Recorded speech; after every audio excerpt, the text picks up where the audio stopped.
श्री गणेशाय नमः। माँ सरस्वती नमः। श्री गुरुवे नमः। नमो भगवते वासुदेवाय। श्री कृष्ण शरण। श्री कृष्ण के शरण में जाना बहुत ही कठिन है। राम तो बहुत सीधे हैं, सरल हैं, उनकी भाषा समझ में आ जाती है और साथ में धनुष बाण भी ले रहते हैं। और इनको कैसे समझा जाए, इनके साथ कैसे व्यवहार किया जाए। एक तो हंसते रहते हैं और दूसरे बांसुरी बजाते रहते हैं और अजीब अजीब ढंग का नाटक करते हैं जो सुनने में भी किसी किसी को बहुत बुरा लग जाता है।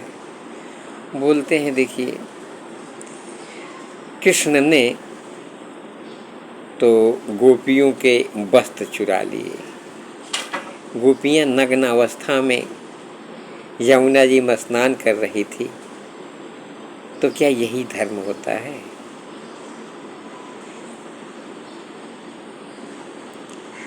एक कोई पुरुष किसी स्त्री को नग्न अवस्था में देखे, ये कोई अच्छी बात है? आज समझ लो, बेचारी अगर उनके पास एक ही कपड़ा रहा हो, गिल्ला हो जाए, इसके लिए सूखा सूखा पहन कर सूखा रख दी नहाई, तो कितना गलत काम कर रहे हैं। परंतु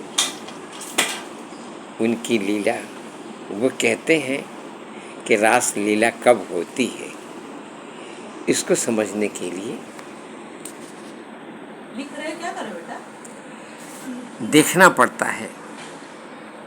आनंद किसी वस्तु में नहीं मिलता, मन की एकाग्रता में ही आनंद ईश्वर से तदाकार होने है। खड रस पर विजय पाने के लिए भक्ति रस की साधना करो। भक्ति करना सरल नहीं है। जिसे भक्ति करनी हो उसे मन और जीभ को बस में करना होगा। जीभ का वरुण देवता है और उनके दूत खडरस हैं।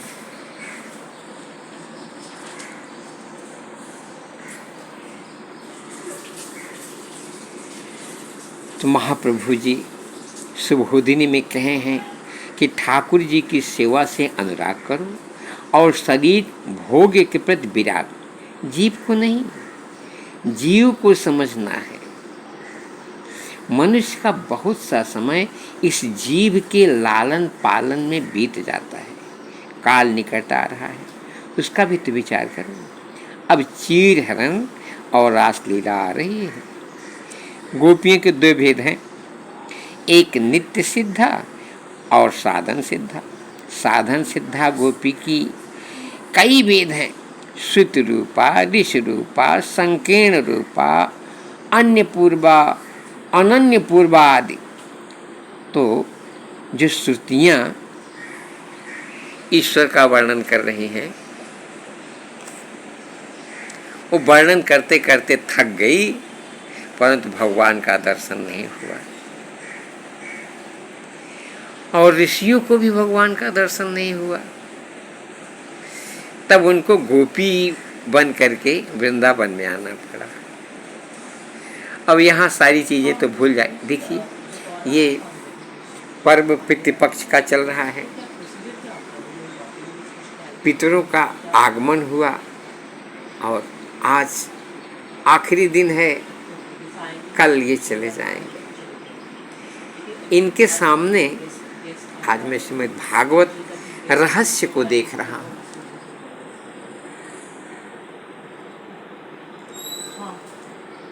तो वस्तुतः आसक्ति को प्रभुगत आसक्ति का रूप दिया जाए तो वस्तु की आसक्ति छूट जाती है। अनेक वस्तुओं के प्रति आसक्ति का होना व्यवहारिक दृष्टि से अशक्य है। तुलसीदास केवल पत्नी की ओर आसक्त हुए और संसार के अन्य सभी नारियां उनके लिए माता दिखने लगी। अनन्य पूर्वा जन्म सिद्ध पूर्ण वैरागी सुखदेव मीराबाई याद है।